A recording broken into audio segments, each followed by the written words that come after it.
Okay, Scott, so we're going to go straight into your gorgeous book, Quantification, today. And this is the number we're going to talk about. You have a beautiful, I know you probably can't see this, viewer, but I'm just calling out what we're actually discussing. And Scott, you can probably put the image up on the screen. But today it's all about the number 273, isn't it? Like whether it's 27.3 or 1.273. But this number is kind of like a mind boggler, isn't it? Because it shows up in so many different places. But let's start somewhere simple, because I can understand the relationship between a circle simply embedded inside a square. Yeah, an inscribed circle in a square. Tell me about that, Scott. Okay, so that geometry, to be precise, the circle is exactly inside the square, so it's tangent at 4 points, top, bottom, left, and right. Okay? So from that geometry, if you look at the areas, if you compare the area of the square to the area of the circle, it's 1.273. Okay? Another way of looking at that is if you compare the area of the four little corner bits to the circle, it's 27.3% of it. It's yes, 20. That's 27.3% the area of the circle. Isn't Correct. that right? Yeah. So let's just keep that in mind. This geometry that just arises out of this relationship between the square and the circle has these numbers that come out of it as a way of comparing them. Okay. It's a cool starting point. Yeah, and then there's another one. There's another one, another geometric kind of amazing coincidence that connects with this, and that comes out of squaring the circle by length. That is when you have a square whose perimeter equals that of a circle. And you know what? It's impossible to construct this with a compass and a ruler exactly because of the transcendental nature of pi, but we can do it in a computer-aided design program and get it super close. Okay? So when the circle and the square come together by length, then the diameter of the circle compared to the edge length of the square is 1.273. Yeah, that's amazing. So that's another kind of relationship that we can form between a circle and a square, and they come out with similar numbers. You know, it's similar to comparing by area, as we said before.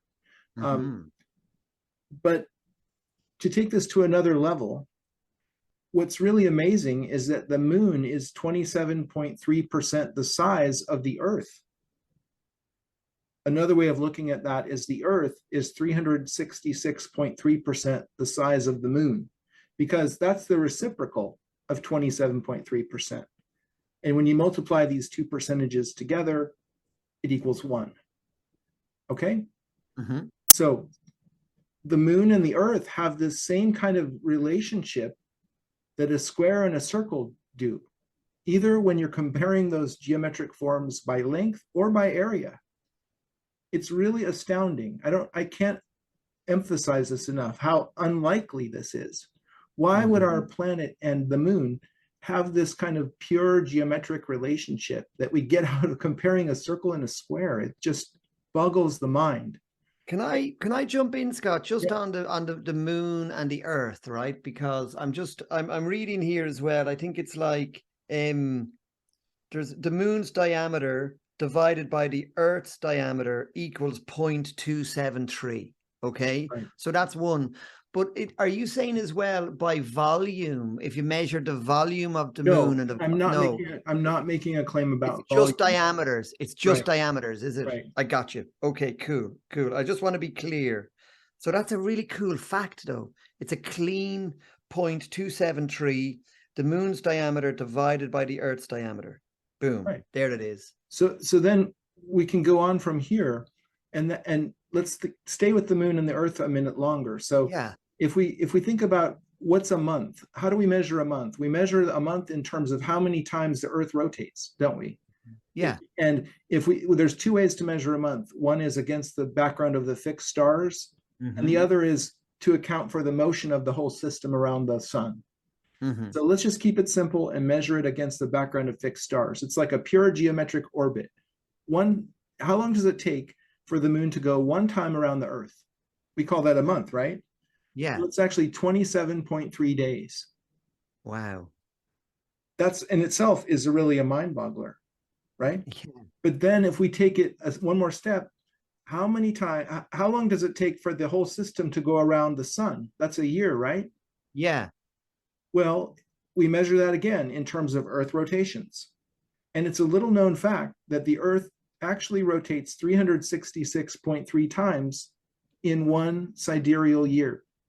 That's Wow, I one didn't time know that. around the sun. And we don't know that. Most people don't know that because we're used to the synodic year of 365.242 days. Yeah. And If we you just ask think me how many days, we're just like, the story's over. That's a year, right? yeah, For yeah. measuring against the background of the fixed stars, it's actually 366.3 rotations in a year. Okay, so that's the number. Again, it's a Which is the reciprocal. reciprocal of that 273. So if you multiply the time it takes for a month times the time for a year, it's 9999.99 days. And that is a truly unexpected mystery. And so do you see how all of these so-called coincidences keep piling up? Yeah. And they're all so unlikely that our planet and the moon would fit these numbers in so many different ways of looking at it. It's uncanny. So in my book, I brought out some things that aren't related to the moon and the earth seemingly. And that is, for example, well, water changes phase. Water changes phase. And what temperature it is at?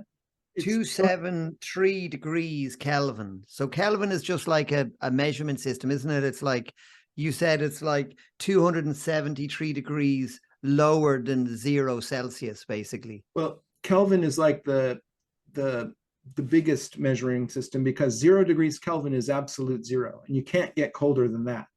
So it's really the bedrock of all temperature measurement systems. So water goes from ice to liquid at 273 degrees Kelvin, which is 0 degrees. 0 degrees Celsius. Yeah. 32 degrees Fahrenheit. So it's kind of amazing that if you're looking at temperature in the biggest sense, if you're measuring it from absolute zero, the possibility for life begins at 273 degrees above absolute zero, doesn't it? Because then we have liquid water. It's really, really cool, I have to say. Like, it is a kind of a mystery. There's another nice one as well. There's just happens to be 273 days from the summer solstice to the vernal equinox. So what's the vernal equinox? Is that the spring equinox? Yeah. Yeah.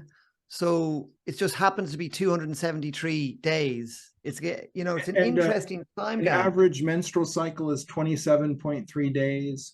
An average gestation period is 273 days. So like, it's just crazy how all of these things fit the number.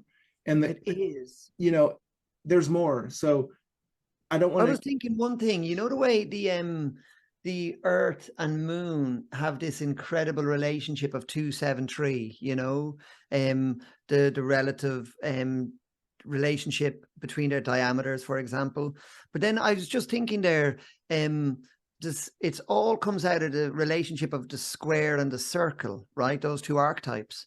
And I was thinking then of John Michel's lovely diagram of, like, you know, when you bring the moon down to kiss the earth, you get that gorgeous squared circle as well, you know?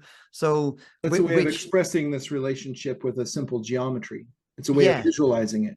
Yeah. Exactly, yeah. And so, you know, the earth and the moon, they're synonymous with this square circle relationship, aren't they? What do you think that means, Scott? Like, or what sort of meaning do you put onto that? Well, I find it reassuring that there's such perfection underlying what we're kind of assuming to be a totally random, chaotic situation. Yeah. But nevertheless, there's somehow it's converged on these pure geometric ratios that are available to us in 2 dimensions that we can actually comprehend. We're not talking about 7-dimensional craziness here. We're talking about 2D drawings you can do with a compass and a straight edge. Yeah. You know? And you can, if you work at it, you can really get your mind around it. You can understand it. And I find that very reassuring that there's a profound geometric order to the earth and the moon and the sun's relationship. Yeah. So you write beautifully here as well, just in this page on 273 about, you know, the relative qualities or the archetypal qualities of the circle being kind of infinite and elusive and unobtainable, and the square being very concrete, measurable. You know, you can measure a square perfectly, but because of pi, the circle remains elusive.